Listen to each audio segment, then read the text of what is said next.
Welcome back everyone to my forge building journey thing. And today we're doing the actual forge build. So we've got an anvil set on a base that has been cleaned up. We've got a vise that is cleaned up and set on a temporary, very much temporary setup just for this build. And now we're going to build a forge. I have never done anything like it. I don't have a ton of experience with it, which also is why I have cheated on some parts. I'm not going to be building the burners myself. I've bought those pre-made because I do not want to fiddle with that. This is something to do with optimal flow of air and shit like that, and nozzle diameters and stuff like that. I don't want to mess with that. I have zero experience with any of this, so that's why I'm gonna take it light. But first things first. We have a frame for the forge. The forge is going to be made out of refractory brick, and then we're going to have a steel angle iron frame, and those angle irons are unfortunately galvanized, and that means we need to grind that galvanization off because zinc is toxic. When it's heated above 200 degrees, it releases fumes, and that's centigrade, by the way. Those are toxic, you can die, or get very ill at least. So we're gonna grind those off, and then the smaller parts I've had in a vinegar bath to remove the galvanization. That's another way to get rid of it. And then when that is done, I'm going to try and assemble the forge as best as I can. And it might be a little jumbled, but we'll piece together this video and maybe have a finished forge when we're done. Let's get started.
Okay, so we've removed the galvanized coating on the angle irons.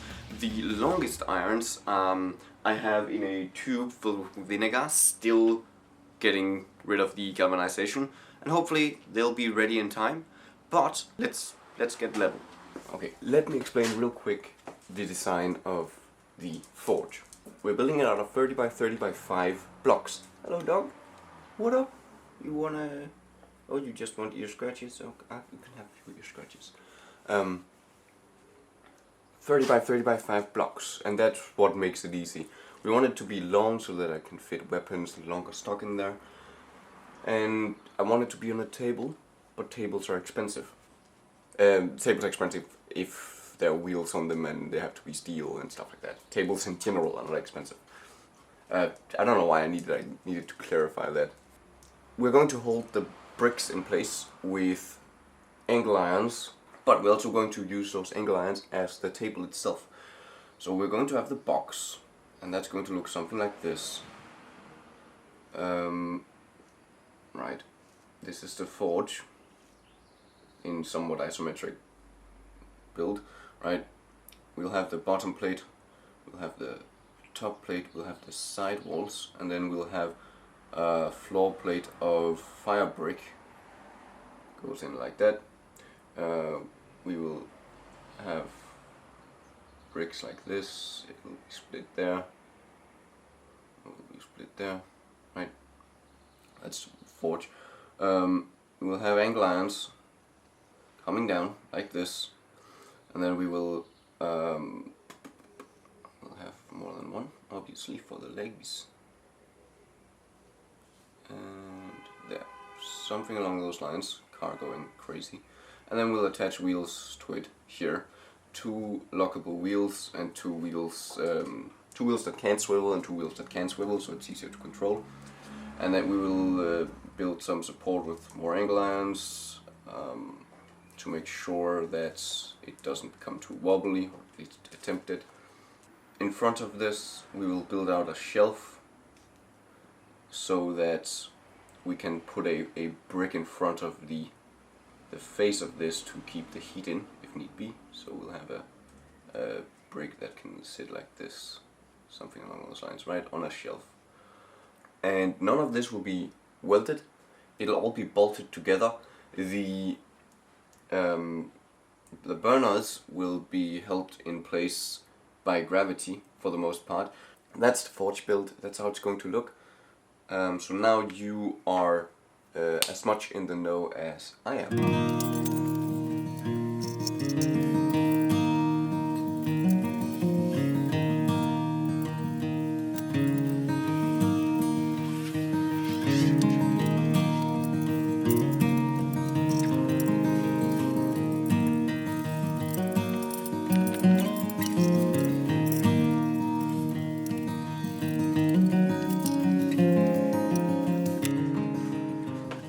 Get this.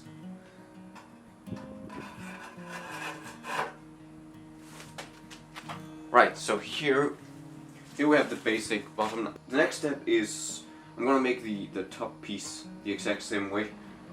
I've checked the legs, and they unfortunately have not been completely, the galvanized coating is not completely gone yet, so I'll have to wait until tomorrow to put that together. But I also have plenty of other things to do, so that doesn't mind. That'll just be cut in the video. Movie magic.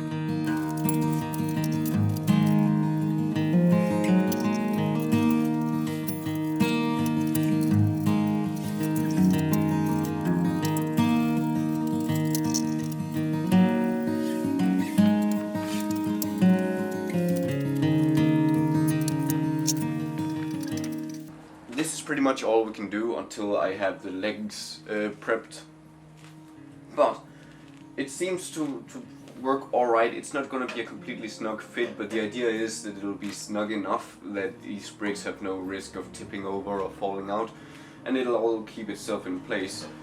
You might be wondering why I'm bolting this together with the bolts brick inside out, sticking out, and that's because the cap of the bolt takes up less space than the nut of the bolt.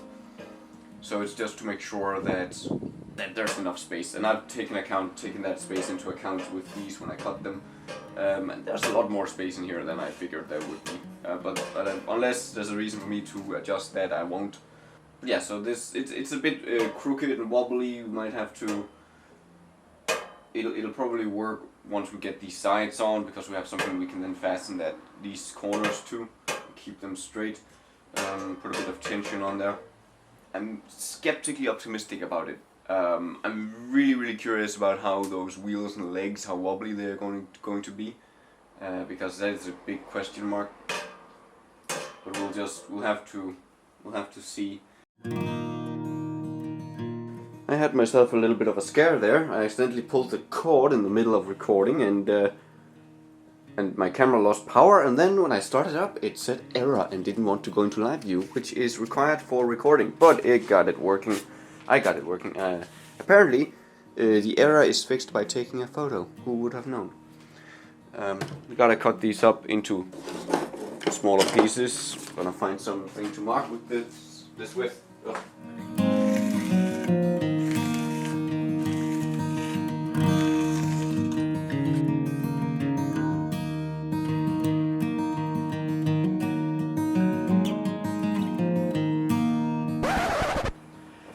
Okay, so quick intermission. The white refractory stones could be cut with a normal saw, but the fire bricks, they are much more dense, much more tough, so I actually have to do that with the angle grinder. And I just learned that the disc that I've been using to grind off the galvanized steel is actually a disc for cutting stone. So that's practical. Yeah, let's see how that goes.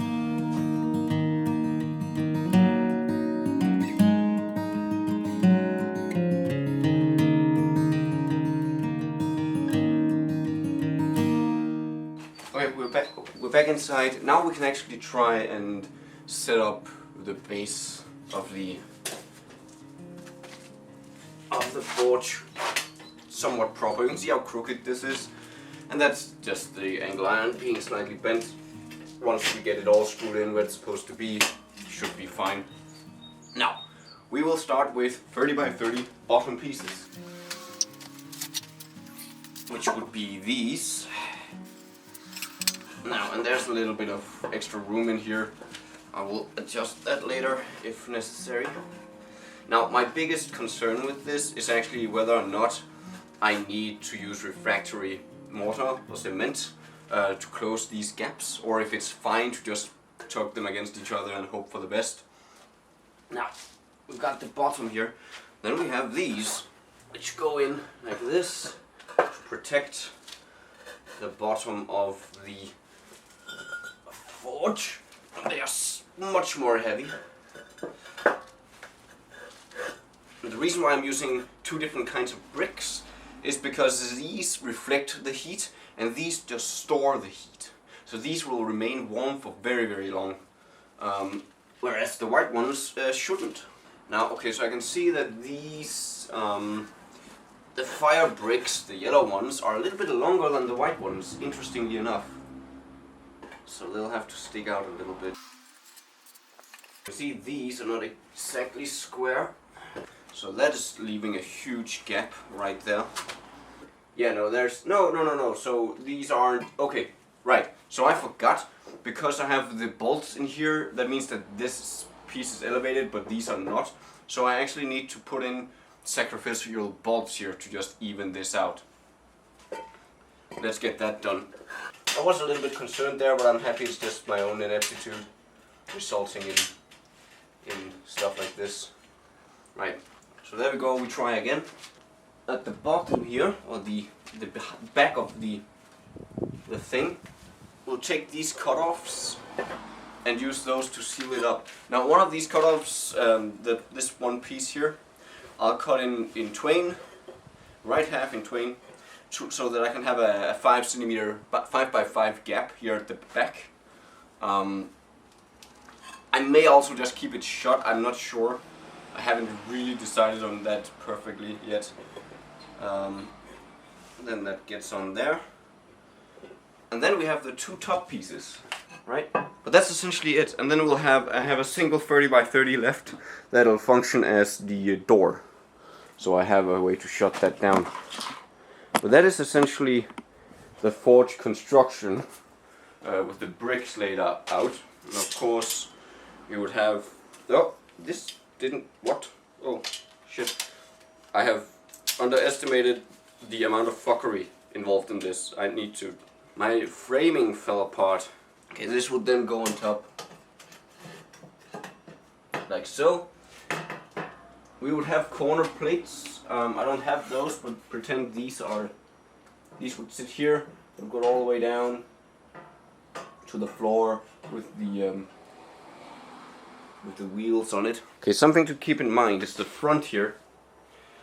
I am unlikely to have this sitting like this, right? So fire will spew out of this because we'll have burners sticking down here and here, right? And this will likely deteriorate, especially when I get a brick in front of this. Then all the heat will escape through whatever gap is here, right? So I don't really want the metal going downward like this. Same goes for the bottom here. I might make it so that it turns downward, but it's not as crucial at the bottom because the heat obviously escapes upward. But this is the general gist of it, and we'll have to see how well it all fits together when I get all the adjustments made and I get the 4 legs ready for it. But I'm actually kind of excited. I think it's going to be good. Now these plates are maybe going to be used. No, it's not long enough. I have some other plates though. But we're going to have angle irons. 2 angle irons likely that will hold up the burners so they're not resting on these stones. I'll probably cut down here so that the bar that's connecting the 2 burners will just rest there. So nothing will be welded. It'll all just be held together by bolts, so I can disassemble it. I can change out the bricks if they break. I can change out these if they melt or deteriorate, oxidize, whatever. And I can change the burners out when they need to be changed. So I think the design is overall good. I think it's probably not the most optimal, but it's cheap. It's a simple way to build one. If you can find these large bricks. Oh, this is going to be interesting. Okay, so I went to my brother's. He has a woodworking workshop and used his drill press to drill the holes for the burners. That's how the burners are going to sit. It's wonderful. The legs have the galvanization removed on the top part, so now all we gotta do is assemble it, and all you're seeing is my legs because we're doing it on the floor. I need a work table. I really do.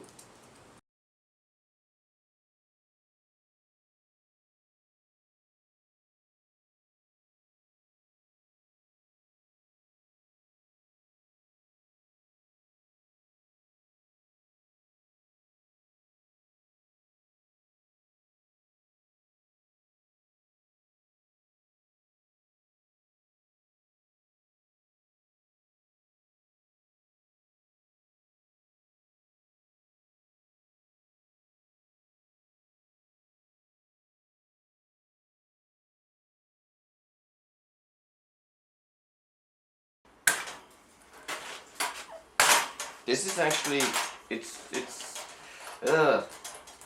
so before I flipped it over I was like, oh, this is not as wobbly as I thought, but now, look at this. This is all crooked and bad, so that needs to be solved somehow. Okay, so the table was, or the structure was super wobbly. As you can see, it still wobbles. It's difficult to even everything out, but what I've done is I took a board, put up here, and then I've made it so that made it so that the wheels are now even relative to this board, which I hope is relatively even as well, flat to plane.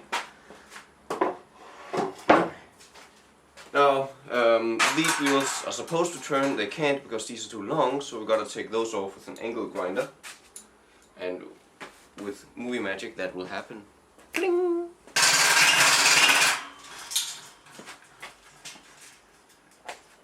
This is still not as sturdy as I would like it, and it's gonna become very top heavy at some point when we get all the bricks on there. So that's going to be interesting. It's also very tall, so I might cut some of the height off.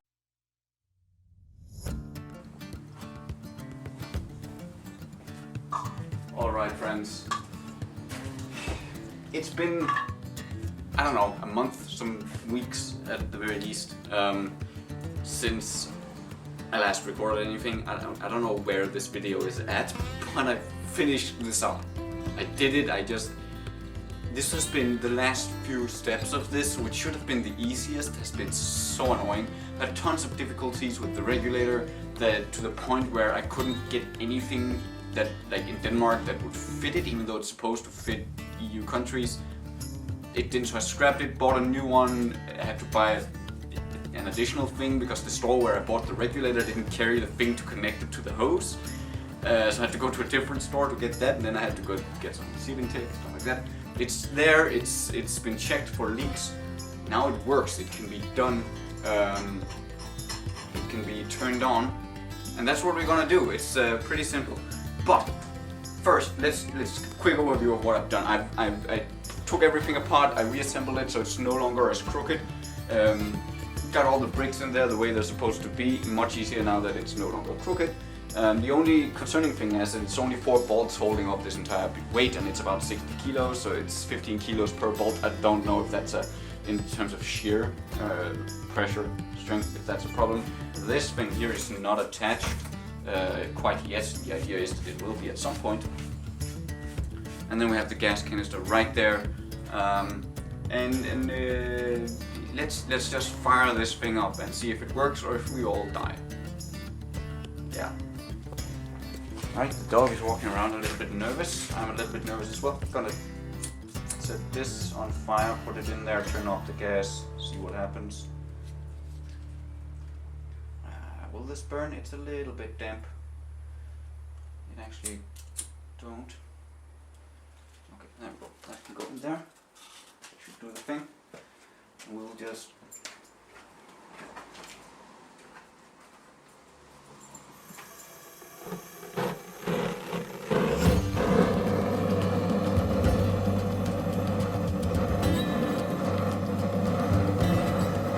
it works. Okay, that's little much.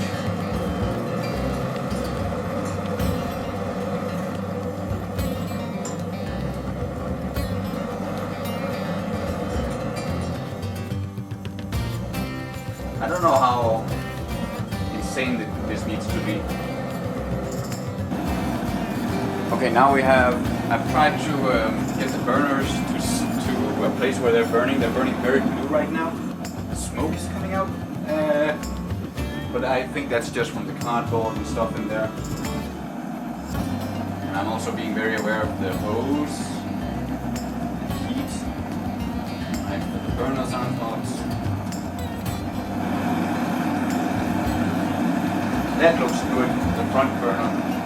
We need a tutorial on optimal airflow and stuff for this kind of thing. I'd say something like this might be good. The burner is certainly red hot. I'm gonna move the camera over and we'll punch a little bit of metal and just see how it moves, because I've never touched metal with a hammer that's molten. The hammer isn't molten, the metal is.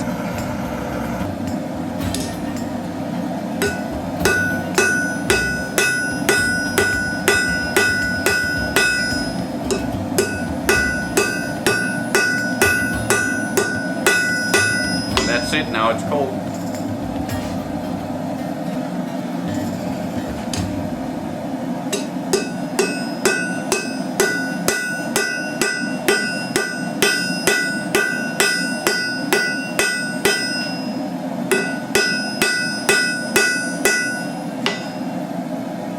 I just turned off the forge because I'll make something in it. In the next video will be me actually making something, which will probably be a pair of flat bit tongs, because that's what I started here.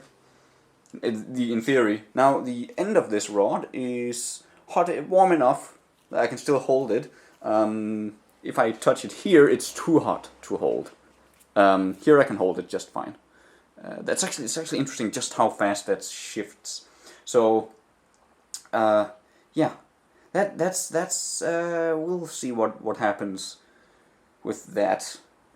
I actually didn't expect it to cool so fast, but maybe that's just because it isn't. It warms up faster than I thought, and it cools down faster than I thought. All right, there we go. Let me sit down here next to my forge.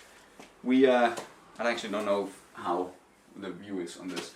I did it. This is warm to the touch, but it's not so warm that I can't touch it. If I leave it running for an hour, I wouldn't be able to touch this for sure. I don't know if this is insulating enough, but it certainly burns hot enough that I can start forging now.